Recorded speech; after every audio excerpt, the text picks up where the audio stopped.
Devara 2 hours 55 minutes run time తో theatres లో grand గా రిలీజ్ అయ్యి ట్రైలర్ ని చూసినా సరే పెద్ద ఎక్స్పెక్టేషన్స్ రాకపోయినా మొత్తానికి 1 AM టికెట్ సంపాదించి చూసా.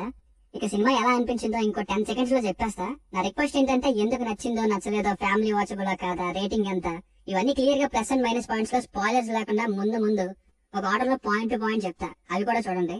నా రిక్వెస్ట్ ఏంటంటే స్టార్టింగ్ ఒక్కటే వినేసి ప్లీజ్ నన్ను జడ్జ్ చేయొద్దు.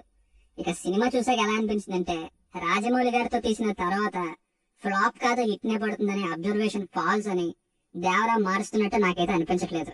ఓన్లీ ఫర్ ఫ్యాన్స్ అనిపించిందండి సినిమా. ఫస్ట్ అరగంట సూపర్, ఇక ఇంటర్వెల్ వరకు మధ్యలో ఎలివేషన్ సీన్స్ అండ్ ఫైట్స్ తో ఫస్ట్ హాఫ్ పర్లేదనేలా వెళ్తుంది. కానీ సెకండ్ హాఫ్ నే ఒక్క క్లైమాక్స్ తప్పిస్తే ఆ ట్విస్ట్ కూడా నేను ఎక్స్పెక్ట్ చేసేసా. మిగతా సెకండ్ హాఫ్ అంతా నథింగ్ స్పెషల్. ఏదో పార్ట్ 2 కి మిగతా కథని చెప్పాలి అన్నట్టు ఏదో లాగేద్దాం అన్నట్టే ఉంది సెకండ్ హాఫ్.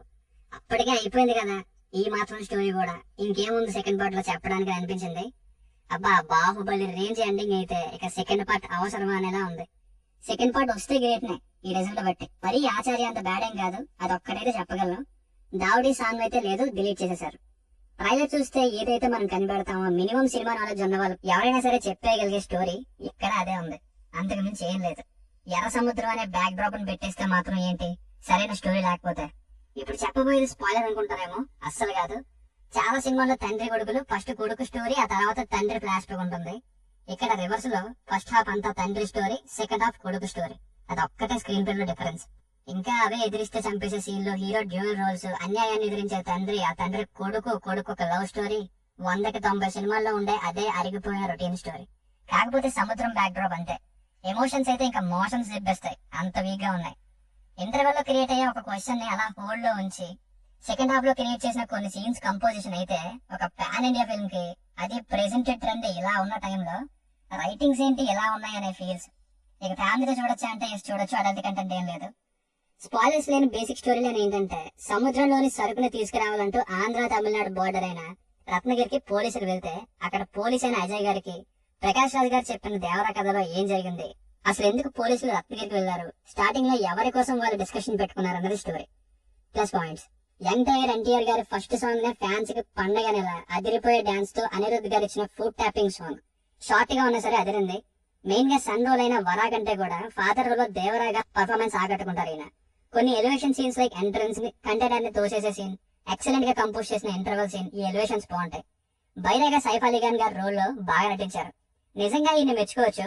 ఈ సినిమా ఎవరికైనా ఉపయోగపడేలా ఉంది అంటే అది ఇతనికే. ఇక నరేటర్ గా ప్రకాష్ రాజ్ గారు, సెకండ్ హాఫ్ లోనే ఎంట్రీ ఇచ్చే జాన్వీ కపూర్ గారు టాలీవుడ్ డెబ్యూట్ గా మంచి పర్ఫార్మెన్స్ ని ఇచ్చారు. మెయిన్ గా చాలా బ్యూటిఫుల్ గా చూపించారు ఏమి. ఇక శ్రీకాంత్ గారు మరియు కొందరు మలయాళం యాక్టర్స్ లైక్ టామ్ షైన్ జాక ఉన్నంతలో పర్లేదు. ప్రకాష్ రాజ్ గారి వాయిస్ ఓవర్ తో ఎఫెక్టివ్ గా స్టార్ట్ అవుతుంది. స్టార్టింగ్ కంటైనర్ సీన్స్ లో లాజిక్స్ ఉండవు, కానీ సీన్ డిజైన్ బాగుంది, ఇంకా కొన్ని డైలాగ్స్ కూడా. రత్నవేల్ గారి సినిమాటోగ్రఫీ సూపర్ ఉంది, మెయిన్ గా చుట్టమల్లె సాంగ్ లో. Last but not least music పై అనిరుద్ధ్ గారు కొన్ని చోట్ల సూపర్ గా ఎలివేట్ చేసింది, లైక్ ఎంట్రన్స్, ఇంటర్వెల్, ఎన్టీఆర్ గారి టైటిల్ కార్డ్, క్లైమాక్స్. కానీ సెకండ్ హాఫ్ లో కొన్ని చోట్ల మాత్రం ఇంకా బాగా ఇవ్వచ్చు బ్యాక్గ్రౌండ్ మ్యూజిక్ అనే ఫీల్ వచ్చింది. ఇక సాంగ్స్ సంగతి ఏమైందో మీకు ఆల్రెడీ తెలుసు. మైనస్ పాయింట్స్, అందరికీ తెలిసిందే, పరమ routine story, expected and predictable screenplay తో. First half is far more better than second half. NTR గారు ఒక ప్రెస్ మీట్ లో చెప్పారు దేవరా లాస్ట్ 40 minutes బాగుంటుందని, కానీ లాస్ట్ 10 minutes మాత్రమే. హీరోని హైలైట్ చేయడం కోసమే రాసిన సీన్స్. హీరోని హైలైట్ చేయాలి, హీరో కాబట్టి హీరోనే ఎలివేట్ చేయాలి, కానీ అవి ఎలా ఉంటాయంటే సీన్ స్టార్ట్ అయినప్పుడే చెప్పేయగలిగే ఎక్స్పెక్టెడ్ సీన్స్, మొత్తం కనిపెట్టేయగలం, ఏదో మనకు తెలియదు అన్నట్టు ట్విస్టుల్లా చూపెడతారు. ఒక పెద్ద ఫైట్ ఉంటది ఫస్ట్ హాఫ్ లో, అక్కడ ఎవరు గెలుస్తారో కూడా తెలియదు, కానీ 10 minutes అలా ఫైట్ ని చూస్తూనే ఉండాలి. ప్రెడిక్టబుల్ డ్రామా, ఇలా అవుతుంది సో నెక్స్ట్ ఇది అవుద్ది, అందుకే ఇలా చేస్తుంటారు, ఈజీగా చెప్పేయచ్చు. ఎమోషన్స్ మరీ రొటీన్ గా ఉన్నాయి. ఎర్ర సముద్రం అంటారు, నాకు మాత్రం సముద్రం కంటే ఒడ్డే ఎక్కువ కనిపించింది.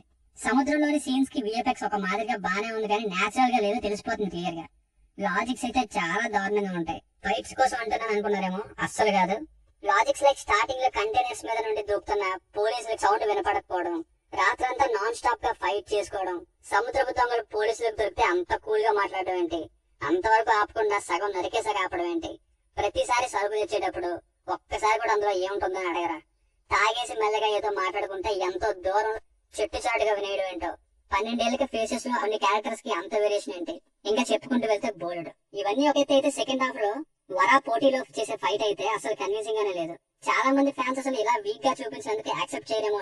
ఉప్పొంగించే వీరుడు కావాలి, పొంగించే వీరుడు కావాలని డైలాగ్ మాటి మాటికి చెప్పే హీరోయిన్ రోల్ లో జాన్వీ కపూర్ గారిది పర్ఫార్మెన్స్ బాగున్నా కూడా ఏదో హీరోయిన్ ఉండాలన్నట్టే ఉంది ఈమె, ఎంత బాగా యాక్ట్ చేసినా సరే. సో ఫైనల్ గా మూవీకి వర్డిక్ట్ ఏంటంటే ఓన్లీ ఫర్ ఫ్యాన్స్ అండి. అది కూడా ఎన్టీఆర్ గారి కోసం, అది కూడా దేవరా రోల్ కోసం. ఇంకొంచెం ఎక్కువ చెప్తే first half okay, second half అయితే జైతుస్. Only for NTR. దీనికి రేటింగ్ వచ్చేసి ఇది నా ఒపీనియన్ 2.75. మీకు కనుక నా వర్క్ నచ్చినట్లయితే మరిన్ని రివ్యూస్ కోసం మన ఛానల్ ని సబ్స్క్రైబ్ చేసుకోండి. Thank you.